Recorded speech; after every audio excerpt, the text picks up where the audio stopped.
Alrighty guys, so I'm gonna start by pinning the crank. These are the supplied materials that come with it. Got your little spacer, well, your guide, your bolt, your spacer, your drill bit, and the little pins here. So I'm gonna put some stuff around it, guys, so we don't get any debris in there. And we got our stock crank pulley. So I'm gonna get this set up, guys, and I'll be back. Okay guys, so before everything, I used the stock bolt for the crank pulley to push it all the way back, guys. Then I used the supplied one, aligned it wherever I want to do the holes in it. You guys can see it's all the way to the back. So now I want to start drilling. The drill bit has a stop to it, so I'm just gonna do that. That's what it says on the instructions on the Whipple. I'll show you guys here in just a bit. It says use the supplied quarter drill bit. It has a stop around 2.75 from the drill bit tip. So I mean, that's what I'm gonna do, guys. So let me start drilling and I'll let you guys know how. Alrighty guys, so we're gonna see how it looks. I already loosened up the bolt. Now we're gonna see the end results. And there it is, guys. The crank is pinned.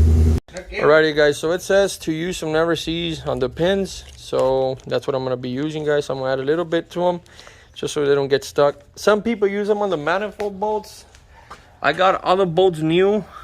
I don't use them because at work, guys, whenever we're trying to get some shit out that people used and NACs before, it fucking gets stuck and the bolt breaks, the threads breaks. That's why you don't use them. Me, I don't use them personally. I've learned from 8-9 years that I've been working on the oil field with big units. So I'm just gonna use it on the pins, and that's about it, guys. Alrighty guys, so the pins are already all the way in. That one on the right side, I put it up a little bit in more than the other one, but the other one's flushed already, guys, so we're set.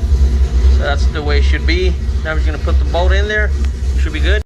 And we got the silver back.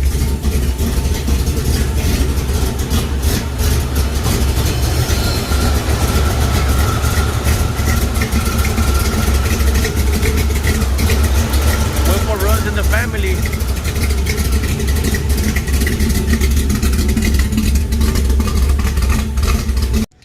Alrighty guys, so here's where I'm at. I already got the final parts, guys. I was waiting for the oil pickup line tube for the oil pump and the seal and the housing. So I already got those parts right here, guys. So I already cleaned out the oil pan.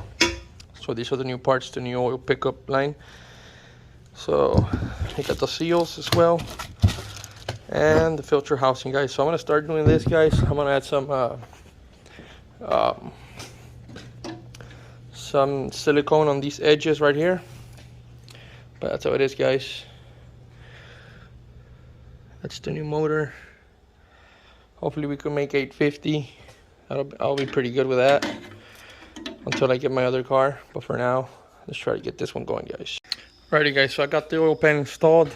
Got the silicone on the edges that you have to put some silicone on. That's where it meets the front cover and all that stuff.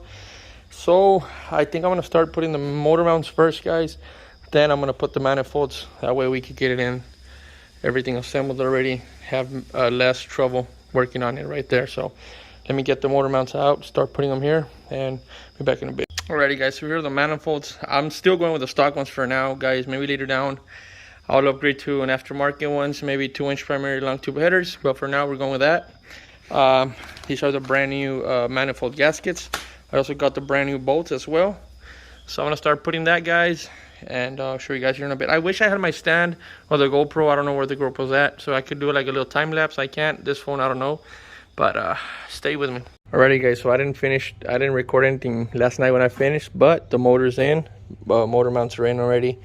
I went ahead and did all the harness, clipped everything, checked all the clearances, the grounds, the powers, everything's fine already. I'm still gonna do another inspection through the bottom, make sure there's no pinch wires, nothing like that.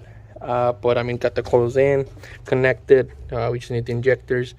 But I'm gonna start with the transmission, guys. That's what I'm gonna start now. I'm gonna lift it up, try to get everything in there. Flywheel, spacer, starter, Make sure the starter has good clearance, like I said. And we're gonna, after that, then I'm gonna start dressing up the front, or maybe start installing the Whipple as well. Alrighty guys, so I didn't record much. I already bolted the transmission, converter, all the bolts around the bell housing. Dry shaft also connected. The transmission mount also connected. I'm gonna start putting the Whipple, guys. I'm gonna start going by the instructions. Everything here is already connected. We got a fuel line here. It's a breather, a vacuum. We got another vacuum here. So I'm gonna start with a Whipple. I'm gonna bring it out here and set it up on the table and start going. See, so I want to assemble it right now. That way I don't have my radiator and all that kinds of stuff here. So I just, if I have to do any adjustments or whatever it is, I mean, I have more space.